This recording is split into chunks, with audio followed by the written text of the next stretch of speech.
ரெண்டு கொழுக்கட்டை நம்ம பார்க்க போகிறோம். ஒன்று வந்து உளுந்து வச்சு பண்ணக்கூடிய பூர்ண கொழுக்கட்டை ஒன்றும், இன்னொன்று வந்து உள்ளுருண்டைன்னு சொல்லுவாங்க. அந்த கொழுக்கட்டையும் எப்படி பண்ணுறதுங்கிறத பார்க்க போகிறோம். வாங்க எப்படி பண்ணுறதுங்கிறத பார்த்துடலாம். ஃபஸ்ட்டு கொழுக்கட்டை மேல் மாவு அது எப்படி ரெடி பண்ணுறதுன்னு ஆல்ரெடி நான் சொல்லியிருக்கேன். ஸோ அதே மெத்தடில் தான் நான் பண்ண போகிறேன். எந்த அளவுக்கு தண்ணி எடுத்துக்கிறீங்களோ அதே அளவுக்கு மாவு எடுத்துக்கோங்க. நான் இதில் 2 கப்பு தண்ணி எடுத்திருக்கேன். தண்ணி நல்லா சூடாகட்டும். ஒரு 1/4 டீஸ்பூன் தேங்காய் எண்ணெய் கொஞ்சமாக போட்டுக்கோங்க. தண்ணி நல்லா தளன்னு கொதிக்கணும். கொதிக்கும் போது நம்ம அரிசி மாவு போடணும். இந்த டைமில் 2 கப்பு தண்ணி எடுத்தேன் இல்லையா, அதனால் நான் 2 கப்பு மாவு போட்டுக்கிறேன். இது கடையில் வாங்கின மாவு தான். நார்மலாக கொழுக்கட்டை மாவு அப்படி இல்லாட்டினா இடியாப்பு மாவும் கிடைக்கும் இல்லையா, அது கூட நீங்கள் வாங்கிக்கலாம். போட்டு இதை நல்லா மிக்ஸ் பண்ணி விட்டுருங்க. மிக்ஸ் பண்ணிவிட்டு மூடி வச்சிடலாம். இந்த தண்ணி எல்லாத்துலேயுமே ஈவனாக படுற மாதிரி மூடி வச்சுருங்க. மிக்ஸ் பண்ணிவிட்டு மூடி வச்சுருங்க. நான் ஆஃப் பண்ணிவிட்டேன். மூடி போட்டு ஒரு 5 மினிட்ஸ் இருக்கட்டும். அப்புறமேல் நம்ம மாவு பிசைய ஆரம்பிப்போம். இப்போது உளுந்தம்பருப்பு பூர்ண கொழுக்கட்டை நம்ம பண்ணுறதுக்கு வந்து இது வந்து 1/2 கப் அளவு. இதில் நான் 1 கப்பை எடுத்து 1 மணி நேரத்துக்கு முன்னாடியே கழுவி ஊற வச்சுருக்கேன். தண்ணி வடிகட்டிட்டு இதை மிக்ஸி ஜாரில் மாற்றிக்கலாம். இந்த 1/2 கப்பு உளுந்துக்கு மீடியம் சைஸில் இருக்கிற ஒரு 3 பச்சை மிளகாய் எடுத்திருக்கேன். அப்புறம் இந்த உளுந்து, இந்த பூரணத்துக்கு தேவையான உப்பு போட்டுக்கோங்க.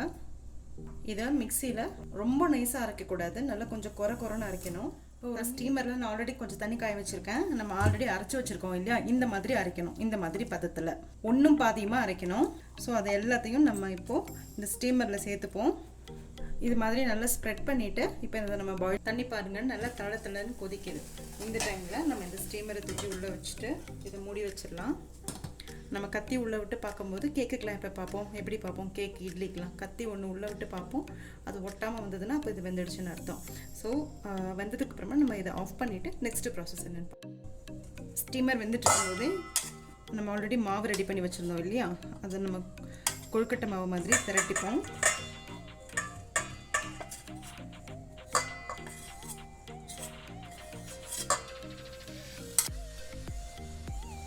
மாவு எல்லாம் போட்டாச்சா, பிசைஞ்சிக்கலாம். இன்கேஸ் உங்களுக்கு இந்த டைமில் பிசைய வரலை, மாவு இன்னும் கொஞ்சம் தண்ணி வேணும் அப்படின்ட்டு நீங்கள் நினச்சிங்கன்னா ஒரு 2 டேபிள் ஸ்பூன் தண்ணியை சூடு பண்ணி ஊற்றி பிசைங்க. பச்சை தண்ணி ஊற்றிட வேண்டாம்.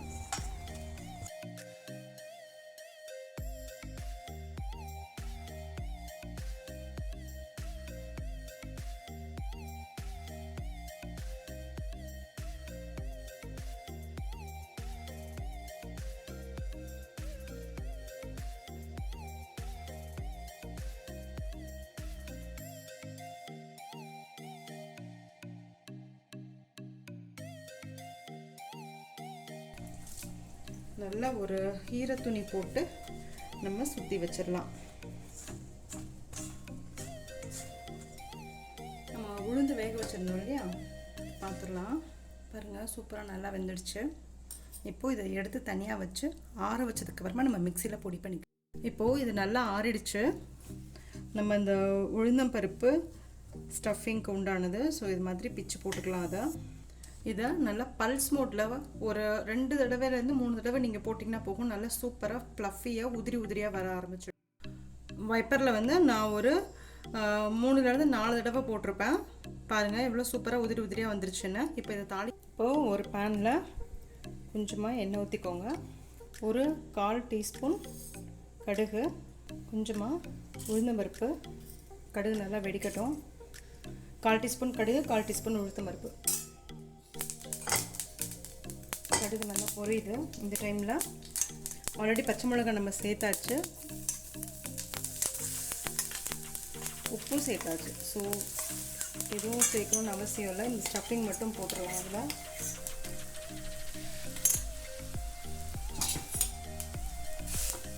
போட்டுட்டு சிம்மில் வச்சு நல்லா கிளறி கொடுக்கலாம்.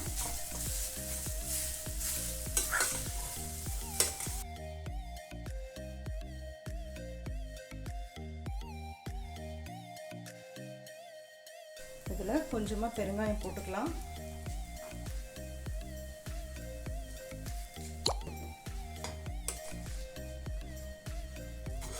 நம்ம வதக்கி வச்சுருந்த உளுத்தம்பருப்பு ஸ்டஃபிங் வந்து நல்லா உதிரி ஆயிடுச்சு. இந்த டைமில் நல்லா குமிச்சு வச்ச மாதிரி 1 டேபிள் ஸ்பூன் இன்னொரு டேபிள் ஸ்பூன், 2 டேபிள் ஸ்பூன் தேங்காய் துருவி வச்சது போட்டுக்கோங்க. போட்டு இதையும் நல்லா மிக்ஸ் பண்ணிவிடுங்க.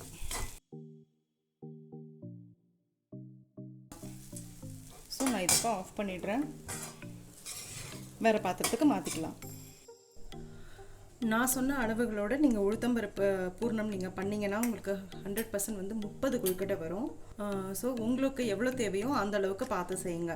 ஸோ இப்போது இன்னும் கொஞ்சம் மாவு இருக்குது இல்லையா, இந்த மாவில் நான் உள்ளுருண்டை, அதாவது அம்மினி கொழுக்கட்டைன்னு சொல்லுவாங்க இல்லையா, அது எப்படி பண்ணுறதுன்னு காமிக்கிறேன். ஆல்ரெடி நம்ம பிசைஞ்சு வச்சதை நீங்கள் பார்த்துருப்பீங்க. அதில் ஒரு 1/4 கப் அளவு தேங்காய், துருவன தேங்காய் 1/4 கப்பு போட்டிருக்கேன். அதையும் சேர்த்து இதை நல்லா பிசைஞ்சிக்கலாம்.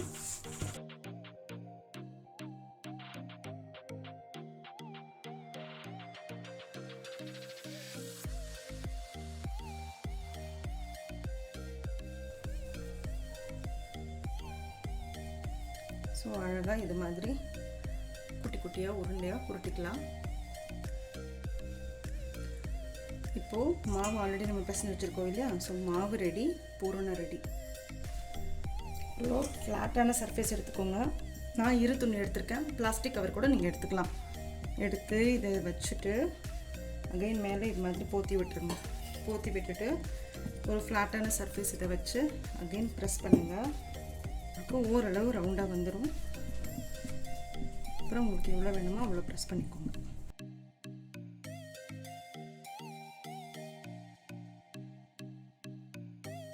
பூர்ணம் நம்ம ரெடி பண்ணியிருக்கோம் இல்லையா, அதை வந்து 1 டீஸ்பூன் எடுத்துருக்கேன். பூர்ணம் கம்மியாக வச்சிங்கன்னா உங்களுக்கு வெளியெல்லாம் வராது. இதை இப்படி வச்சு இப்படி மடக்கிடுங்க.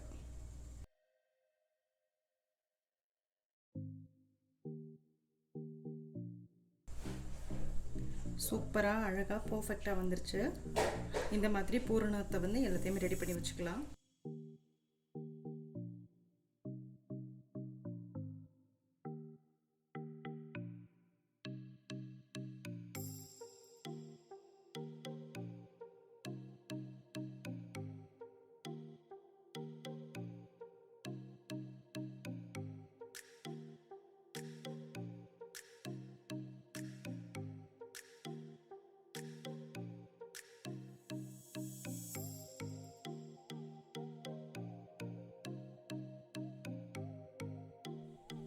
ஆல்ரெடி தண்ணி காஞ்சிட்ருக்கு.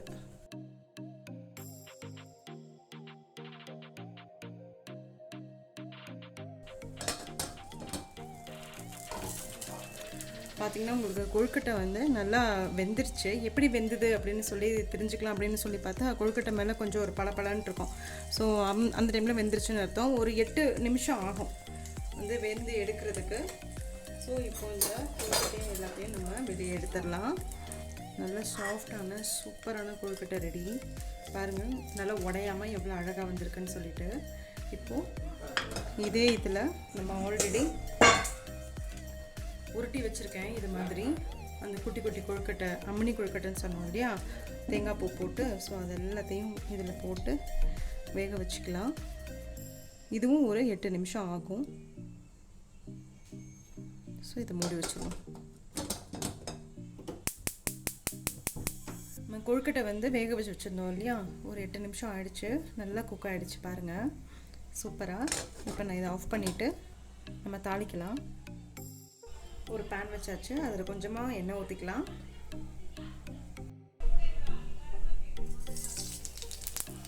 ஒரு 1/2 டீஸ்பூன் கடுகு, 1/2 டீஸ்பூன் உளுந்து, அப்புறம் காஞ்ச மிளகாய் வந்து ஒரு 3 மிளகாவை குட்டி குட்டியாக கட் பண்ணிக்கோங்க. நல்ல கருவேப்பிலையை இந்த மாதிரி நல்லா பொடிசாக போட்டுக்கோங்க. கருகிறதுக்கு முன்னாடி கொழுக்கட்டையும் போட்டாச்சு. நீங்கள் இதுக்கு பதிலாக இட்லி பொடி கூட நீங்கள் போடலாம். இதுக்கு பதிலாக இட்லி பொடி போடலாம், எள்ளு பொடி போடலாம், இல்லை இந்த காஞ்ச மிளகாவையே வந்து 1-2 க்ரஷ் பண்ணி கூட போடலாம். நல்லா 1 டீஸ்பூன் தேங்காய் போட்டு மிக்ஸ் பண்ணிக்கலாம். இதுதான் உள்ளுருண்டை. ரொம்ப சூப்பராக இருக்கும், டேஸ்டியாக இருக்கும். கண்டிப்பாக ட்ரை பண்ணி பாருங்கள். இப்போது நம்ம ரெடி பண்ணி வச்சுருந்தா உளுந்து கொழுக்கட்டையும் உள்ளுருண்டையும் ரெடி ஆயிடுச்சு. சூப்பராக கொழுக்கட்டை ரெடி ஆகிடுச்சு. எவ்வளோ சாஃப்டாக இருக்குது பாருங்கள்.